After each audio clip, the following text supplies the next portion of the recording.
상가주택을 신축할 때 반드시 알아야 되는 세 가지에 대해서 얘기해 보겠습니다. 솔직히 저는 이 개념과 전략, 스킬들을 저만 알고 싶었습니다. 우리는 하루라도 빨리 현금을 자산으로 옮기는 작업을 시작해야 됩니다. 왜일까요? 자본주의에서는 이 작업을 하는 사람만이 부자가 될 수 있기 때문입니다. 세상에는 수많은 종류의 자산들이 있습니다. 주식, 코인, 채권, 부동산 등등. 그 중에서도 특히 부동산 자산에 속하는 상가주택을 기준으로 얘기를 할 겁니다. 신축을 할 건데요. 제일 먼저 무엇을 해야 될까요? 첫 번째는 자금 계획을 세우는 겁니다. 내가 가지고 있는 돈, 내가 빌릴 수 있는 돈, 내 돈이 얼마나 준비될 수 있는지 확인부터 하는 겁니다. 여러분도 마찬가지로 본인이 얼마 있는지 알아야 되겠죠? 그런데 내가 빌릴 수 있는 돈은 얼마나 될까요? 혹시 여러분은 아시나요? 얼마나 빌릴 수 있을까요? 자, 이걸 알아야 됩니다. 은행에서는 크게 두 가지로 구분을 합니다. 근로소득자인가 사업소득자인가. 예를 들어볼까요? 내가 가진 현금이 1억이다. 나는 직장인이다. 그리고 연봉이 4천이다 라고 가정을 해봅시다. 일단 금융 레버리지를 활용할 때 직장인은 무조건 DSR 규제를 받게 됩니다. 사전적 의미는 따로 알아보시는 것도 하고, 이게 무슨 뜻이냐면 직장인은 대출을 안 해준다라는 겁니다. 우리는 지금 상가주택을 신축해야 되기 때문에 최소로 잡아도 몇 억 단위의 대출을 받을 수 있어야 됩니다. 그래서 금융 레버리지는 엄청 중요한 부분입니다. 거기다 투기 과열 지역이나 조정 지역이라면 더욱더 규제를 받게 됩니다. 돈을 절대 빌릴 수 없다는 말이죠. 그래서 내가 지금 근로소득자인가 아니면 사업소득자인가를 알고 그에 맞게 대처를 잘 해야 됩니다. 내가 가진 돈과 내가 빌릴 수 있는 돈, 이처럼 부동산 자산을 만들기 위해서는 나의 재정 상태부터 확인하고 꼭 전략을 세워야 됩니다. 이게 기본 중에 기본입니다. 두 번째는 입지나 사업성 분석을 하는 겁니다. 자금 계획이 세워졌으면 우리는 이제부터 본격적으로 상가주택을 신축하기 위한 사업성 분석을 시작하면 됩니다.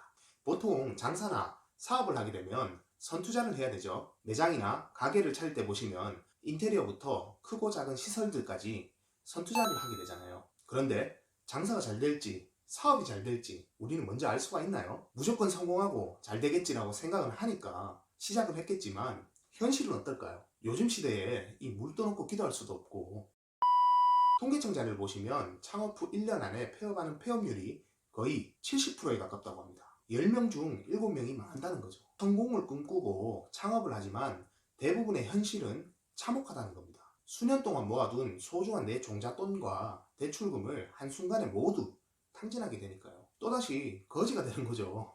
생각만 해도 끔찍합니다. 그런데 상가주택의 신축 경우는 어떨까요? 장사나 사업이나 창업처럼 폐업률을 걱정해야 될까요? 망하거나 내 돈을 다 탕진할 확률은 얼마나 될까요? 예를 들어 보겠습니다. 제가 군산에서 상가주택을 신축하니까 여기 기준으로 입지 분석을 해보겠습니다. 일단 강남의 청담동 아시죠? 군산 수성동은 강남의 청담동이다 라고 보시면 됩니다. 학구는 어떨까요? 교통편이나 상권은요? 공원, 복지시설, 일반적인 소비율까지 전부 최상입니다. 그리고 최근 10년간 부동산 지가 상승률은 어떨까요? 임대율이나 매매율은요? 전부 최상입니다. 지역금융권 입장에서는 수성동 입지를 어떻게 평가할까요? 역시나 최상의 대우를 해줍니다. 한마디로 대출을 팍팍 밀어준다는 말이죠. 이 지역에서 상가주택을 신축하기 위한 사업성 분석을 해볼까요?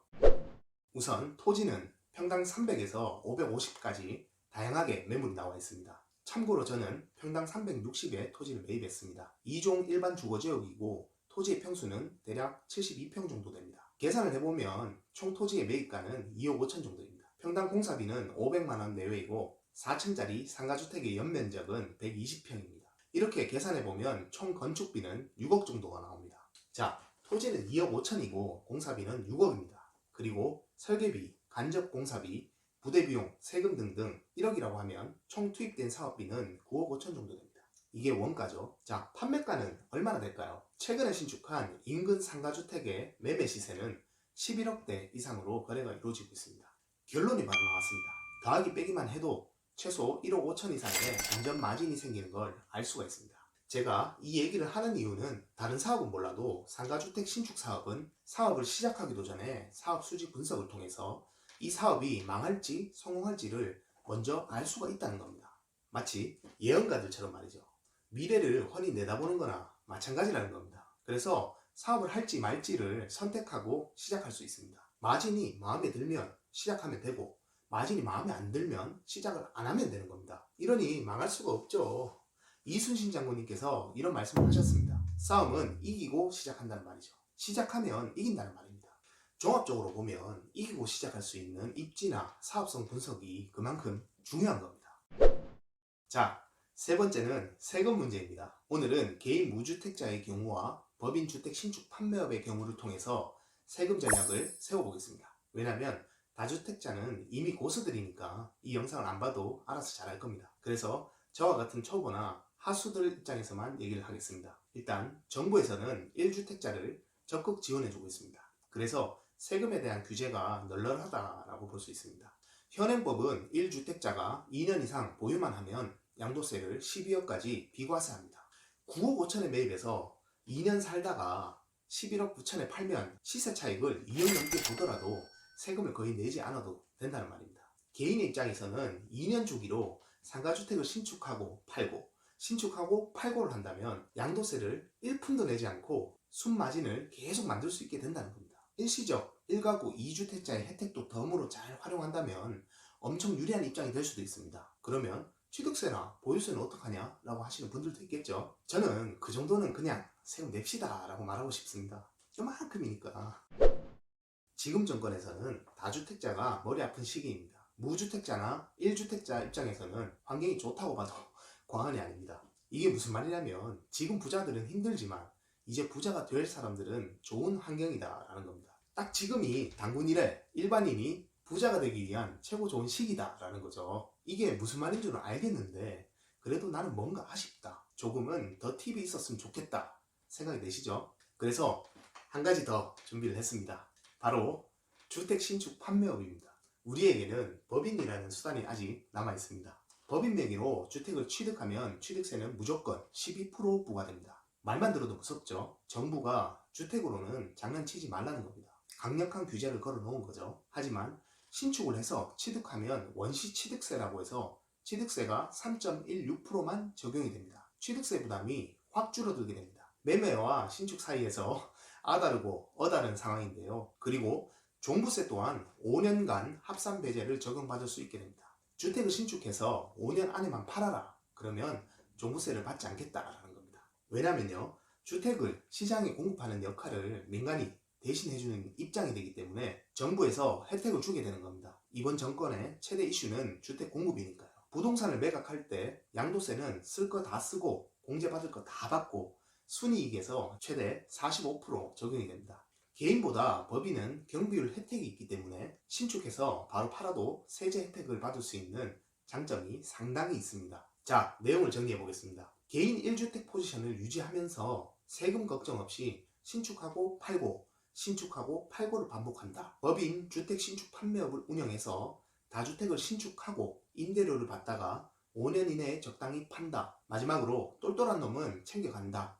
이 세 가지 전략만 잘 활용해도 세금에 대한 부담 없이 부동산 자산을 증대시킬 수가 있습니다. 우리도 충분히 부자가 될 수 있다는 겁니다.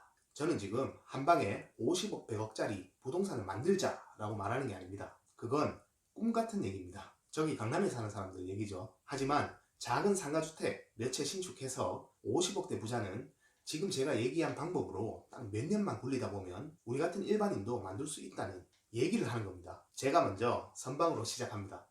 저는 이 방법으로 3년 동안 8채를 신축할 겁니다. 그리고 1호 상가주택은 이미 착공을 시작했습니다. 2호 상가주택도 곧 착공을 할 예정이고요. 현금 모아서 어느 세월에 부자가 될까요? 현금 모아서 어느 세월에 부동산 자산을 만들까요? 현금의 가치는 계속 떨어지고 자산의 가치는 계속 올라가는데 쫓아가면 갈수록 더 멀어진다는 얘기를 하는 겁니다. 오늘은 개념적인 부분을 말씀드렸는데요. 일반인과 가난한 사람도 충분히 부자가 될 수 있습니다. 이 영상을 지금까지 보셨다면 이제는 전략을 알게 되신 겁니다. 다음 영상에서는 제가 개념도 잡아드리고 전략도 세웠듯이 스킬도 하나하나 다 까발려서 얘기를 해보려고 합니다. 별도로 궁금하신 사항이 있으면 아래 댓글로 남겨주시고요. 말이 길어져서 오늘 얘기는 여기까지만 하겠습니다.